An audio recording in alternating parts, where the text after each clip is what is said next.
Baik, kembali dalam fokus minggu depan. Kuala Lumpur dicadangkan menjadi lokasi ibu pejabat Program Penempatan Manusia Pertubuhan Bangsa-Bangsa Bersatu atau UN Habitat di peringkat ASEAN, dan cadangan tersebut diketengahkan oleh Perdana Menteri Datuk Seri Ismail Sabri Yaakob secara tidak rasmi kepada Setiausaha Agung PBB Antonio Guterres selepas satu pertemuan ketika menghadiri Perhimpunan Agung PBB atau UNGA ke-77.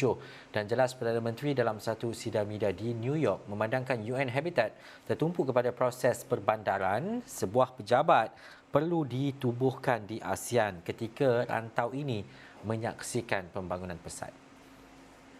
Cuma saya secara tidak rasmi selepas itu, tapi saya masih dengan Guterres lagi, iaitu mencadangkan supaya pejabat UN Habitat dibuka di negara Asia Tenggara.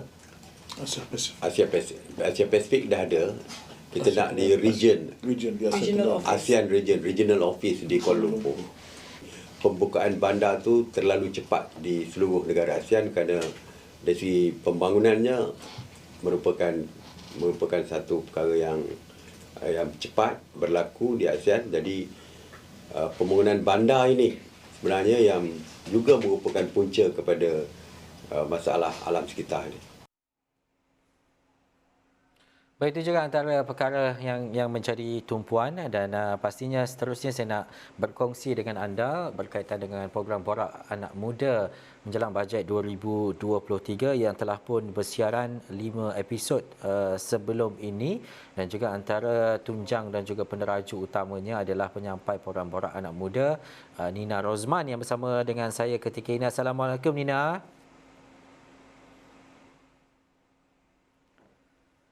Assalamualaikum Nina.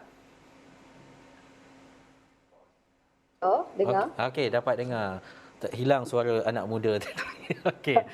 Nina, ini antara program penting untuk kita faham dan juga kita mengetahui bahawa antara 18 ke 20 tahun dan juga penambahan 5 juta anak muda yang akan didaftarkan secara automatik menjelang PRU ke-15. Kita nak mengetahui juga antara aspirasi-aspirasi mereka terutamanya menjelang bajet 2023. Apa antara fokus dan juga peranan penting Borak Anak Muda ini yang Nina dapat kongsikan, dan kenapa ia perlu diterjemahkan dalam suara-suara sebegini untuk memastikan bahawa kelangsungan perjalanan dan juga suara mereka ini dapat didengar melalui platform-platform besar seperti Esrawani.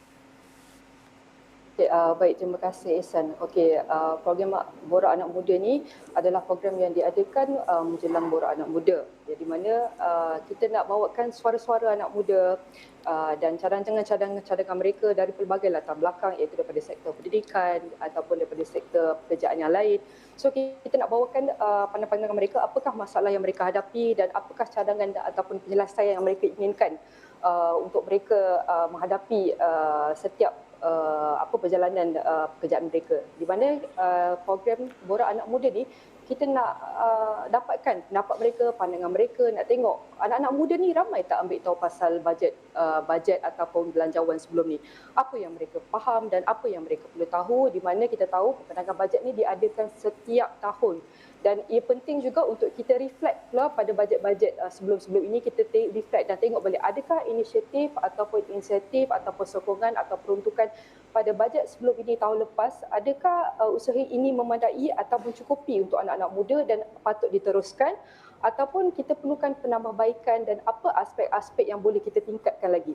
Jadi daripada sini juga jelas Ihsan, kita dapat tengok juga daripada menerusi program ini, kita nak tengok juga bagaimana landscape ataupun trend-trend dalam kalangan anak muda dari dalam setiap bidang dan sektor. Adakah ekosistem dan infrastruktur pembelajaran anak-anak muda ini mencukupi untuk memperkasakan generasi muda hingga ke potensi maksimum mereka, dan ini di mana yang kita akan bincangkan dalam segmen Borak Anak Muda yang kita akan adakan selama 14 episod sehinggalah menjelang pembentangan bajet iaitu 7 Oktober.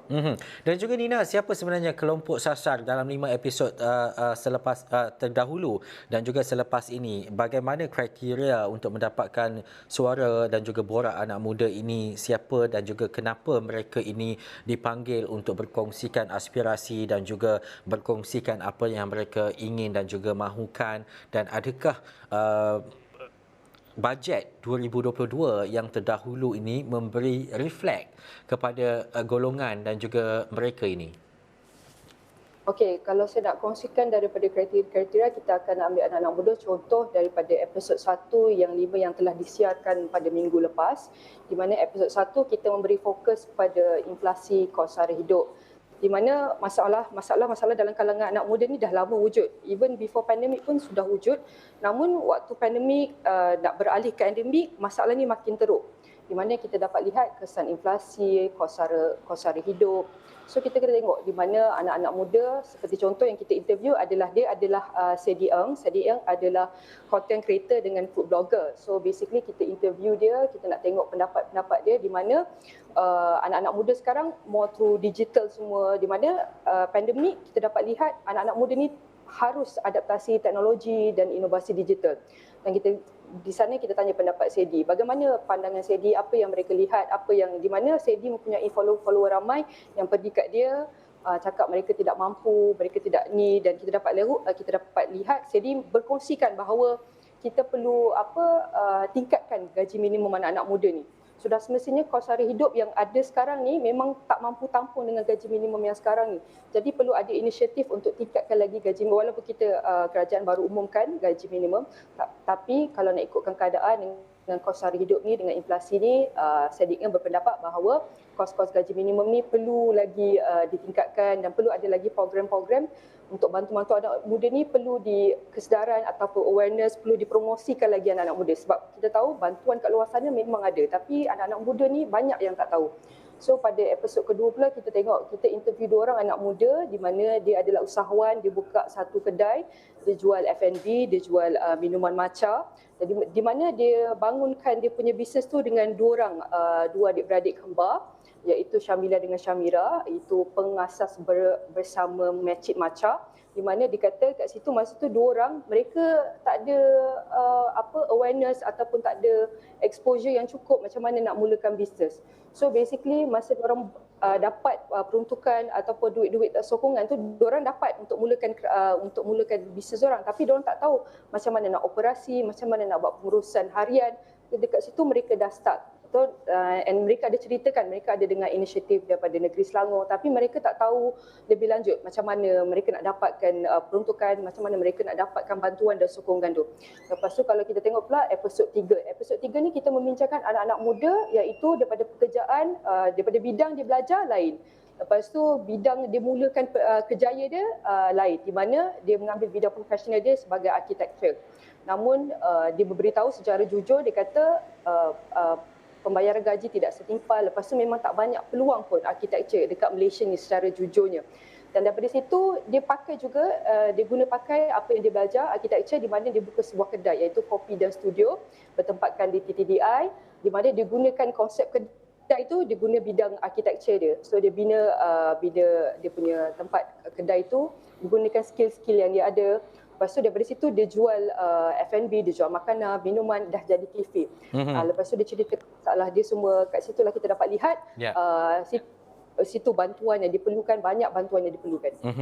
Dan dah pun berlaku ataupun dah pun disiarkan sebanyak 5 episod, bukan sahaja bergantung kepada cerita usahawan dan sebagainya. Saya percaya selepas ini ada isu-isu lain, terutamanya berkaitan dengan pendidikan, kesihatan dan sebagainya. Ia akan bersiaran setiap hari apa, Nina? Dia akan bersiaran setiap hari Isnin hingga Jumaat pada 3.30 petang, setengah jam bersama saya dengan rakan penyampai saya Nabila Khalida.